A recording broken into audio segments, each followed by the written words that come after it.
Hello everyone, in this video I'm going to show you how to kick someone from your private server in Roblox. Actually, it's very easy and quick, but you need to watch this video until the end so you won't skip any important steps. So first of all, you need to open your Roblox application on your mobile device. It can be Android or iPhone. It can actually be a computer, for example PC, so it doesn't matter, the steps are the same. And then you need to open a game you have a private server in. For example, I'll open Grow a Garden game.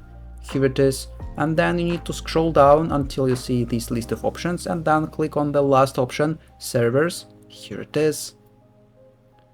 After that, if you already have your private server and you want to kick people from it, all you need to do is to click on the three dots button on the right side next to your private server. Here it is, and then click on the configure option.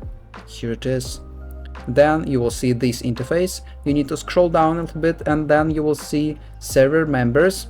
As you can see, I have only one server member, and if you want to delete him, to kick him, all you need to do is to click on the cross icon next to his nickname like this, and then click on the remove button like this.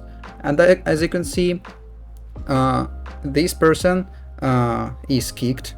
And after that you can disable allow joining button. And after that nobody will be able to join your private server. And that's all, and that's how to kick someone from your private server in Roblox. If you found this video useful, leave a like and subscribe to the channel. Thank you.